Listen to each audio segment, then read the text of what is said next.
Fala pessoal, tudo bem com vocês? A partir de agora começa o programa Play no Enem em parceria com o Claretiano Rede de Educação. Um programa feito especialmente para quem quer se preparar para as provas do Enem e ingressar em uma universidade. Aqui, além das aulas que são ministradas pelos professores do Claretiano Colégio, você fica por dentro das informações sobre o Enem. E você, que ainda não se decidiu qual curso escolher, fique ligado na dica de hoje.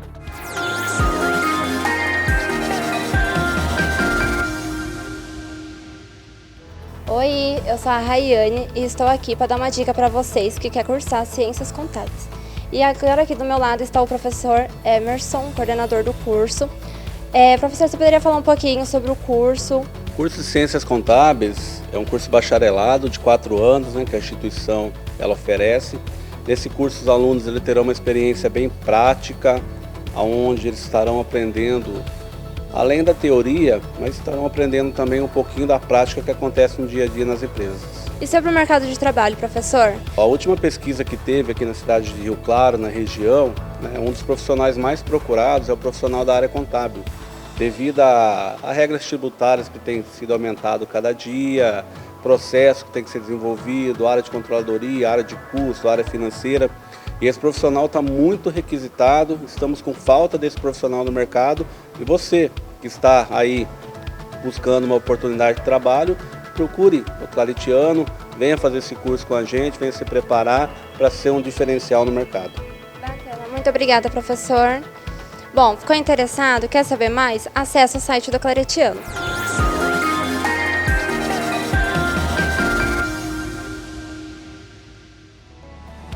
Ficou interessado? Então partiu estudar! E a aula de hoje é Literatura com o professor Flávio Renato Santos.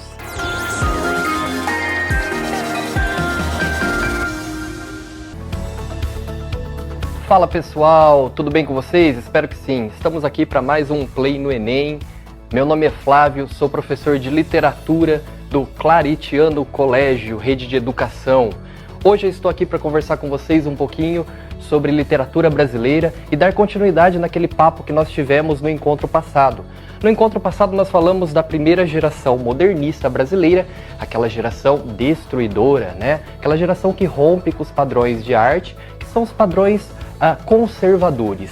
E nesse encontro de hoje nós vamos dar continuidade a esse estudo, a essa conversa sobre o modernismo brasileiro, a primeira geração.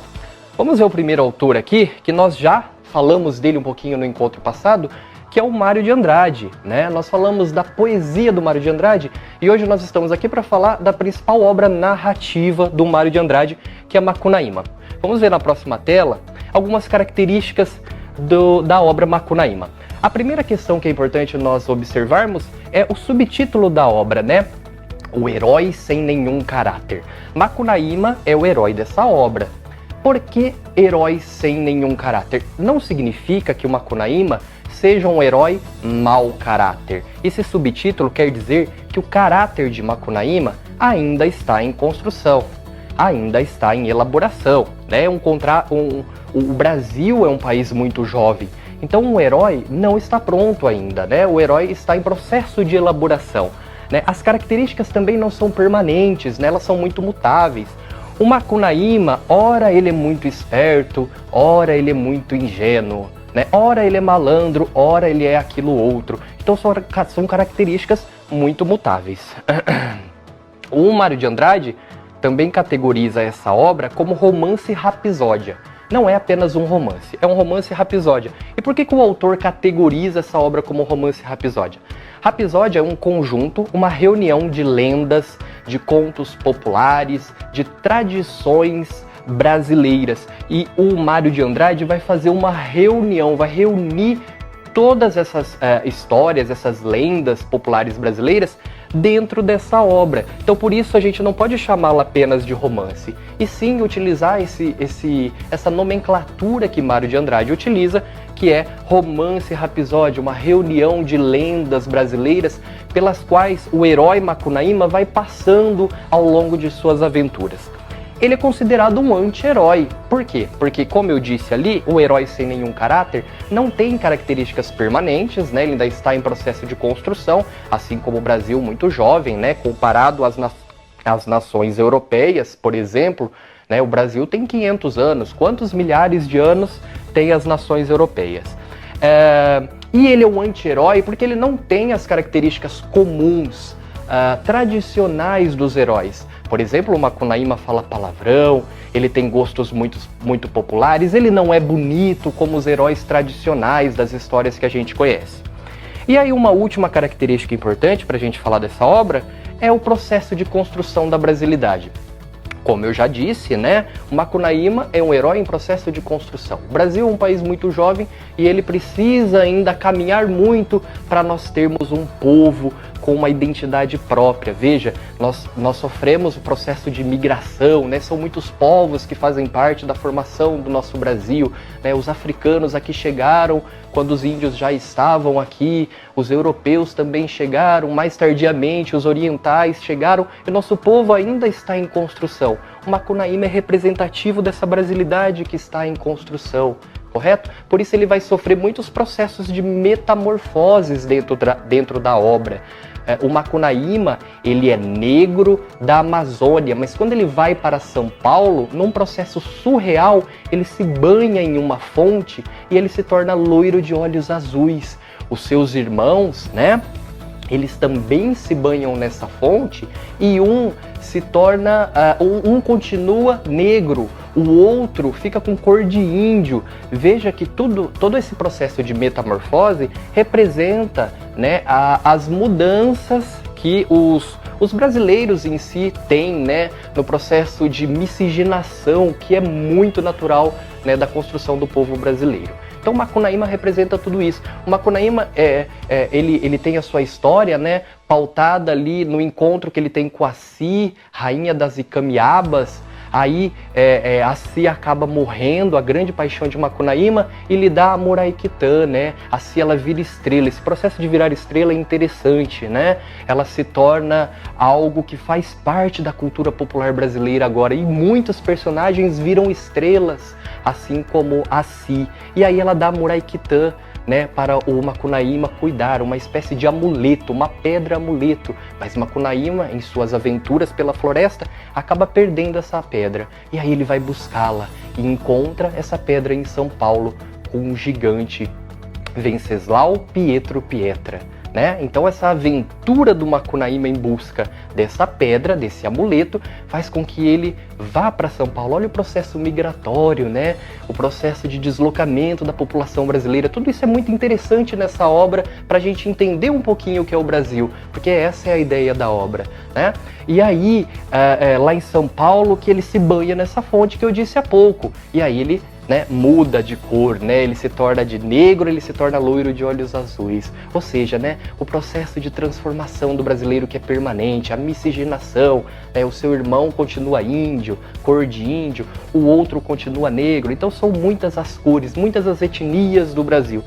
E, tristemente, no final da narrativa, olha um spoiler aqui, né? O Macunaíma também vira estrela junto aos seus irmãos que também viram estrela. E as tribos deles são extintas. Seria talvez um prenúncio dos tempos atuais? Não sabemos.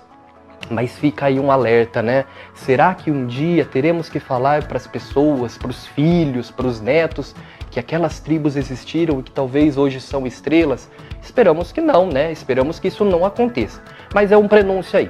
Vamos ver ali na próxima tela um trechinho de Macunaíma para a gente observar algumas características. No fundo do mato virgem nasceu Macunaíma, herói de nossa gente. Era preto retinto e filho do medo da noite. Houve um momento em que o silêncio foi tão grande, escutando o murmurejo do Urariquera, que a Índia Tapanhumas pariu uma criança feia. Essa criança é que chamaram de Macunaíma. Já na meninice fez coisas de sarapantar. De primeiro passou mais de 6 anos não falando. Se o incitavam a falar, reclamava: "Ai, que preguiça!" Veja que quando a gente lê o início dessa narrativa, né? No fundo do Mato Virgem nasceu Macunaíma. Não tem como nós não pensarmos na Iracema de José de Alencar, de Lábios de Mel. Porém, esse brasileiro que é o Macunaíma, o nosso herói de nossa gente, como traz esse trecho, ele não é um herói idealizado como os heróis do romantismo de José de Alencar, né? Ele é um herói que ele é feio, ele é um herói que ele é preto. Olha que interessante, a maioria da população brasileira é negra. E estava na hora de nós termos um herói negro, né? É esse herói que está em processo de construção. Veja também a questão da linguagem. Muitos termos difíceis de serem lidos, próprios do Tupi-Guarani, né? Ou seja, o processo de construção da língua brasileira também, que se apropria das línguas indígenas e do Tupi-Guarani e de outras línguas.